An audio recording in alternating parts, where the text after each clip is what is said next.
Kia ora and hello. I'm Chester for Earth Sciences New Zealand. This is our weekly chat here with the MetService, and joining me as always, meteorologist John Law. John, how is it going over there in Wellington for you?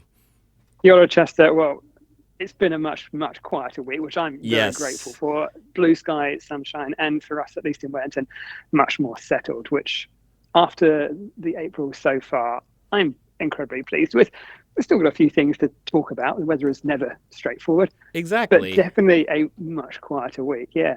And well, because of high pressure, right? It's been this ridge. We've had that for days. And when you get high pressure, you get sinking air, suppresses cloud development. You generally get clear skies, and that can lead to cold nights. So that's why we've brought you in, right? We're going to talk about this temperature map right here on the screen. What's going on with the Friday night Yeah. minimums?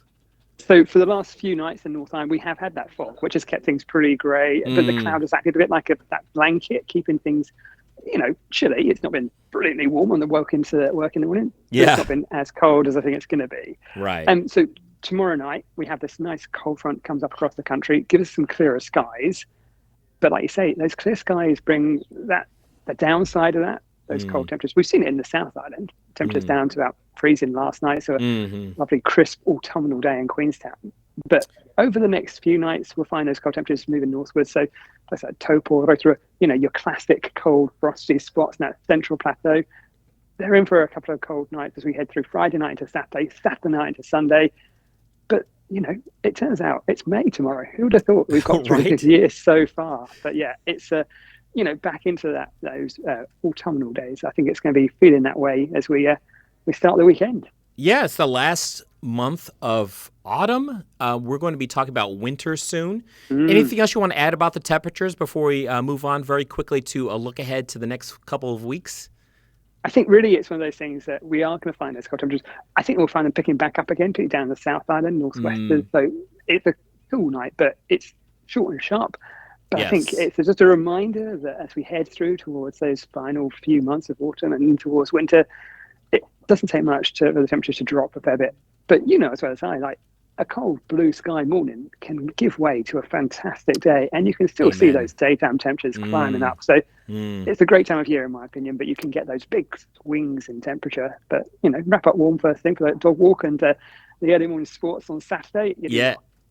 Yep, definitely. And I mean, I think about that with the kids, getting them out the door here, just a little bit colder in the mornings, but beautiful afternoon. So it's kind of tricky to dress for that. Yeah. And because of that ridge, the one that's bringing us the colder nights, but still fairly nice days for most of the country, we've been in a pretty dry pattern.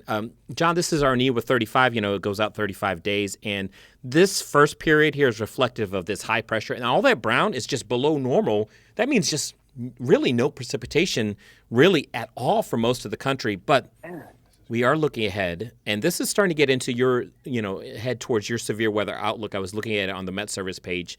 We do have a storm system approaching, potential atmospheric river. Either way you look at it, it is going to bring some rain to the west and the south of the South Island. I know you've probably looked at that as well.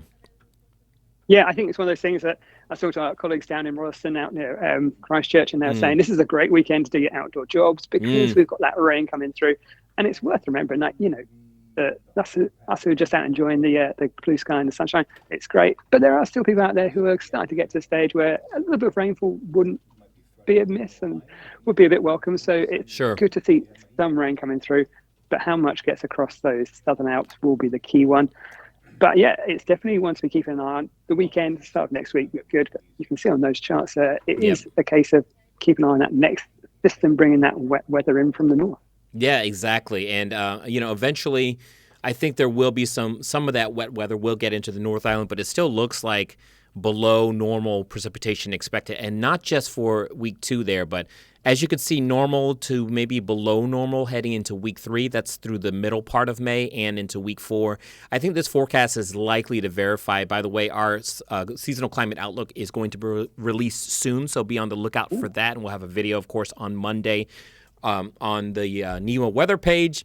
But the idea is that May is looking a little bit on the dry side for most of the country. So I think any top up we can get, John, I think that'll be key ahead of the dryness we expect for May and potentially in the months ahead as we look towards a potential strong El Nino too.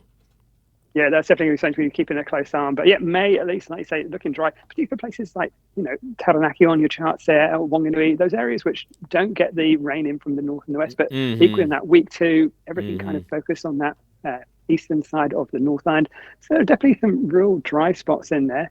But like I say, if we can get some rainfall, that's always useful to help top up the water tanks. But I know there's a lot of places in the country at the moment which the last thing they want. But it's always that fine line between too much rain and not enough. And then it's amazing how quickly the situation can change. Yeah, we were talking to our hydrologist just yesterday here at Earth Sciences New Zealand, and essentially all the river basins are looking pretty good. So that's a good start to the winter, but winter is our rainiest months for most of the country.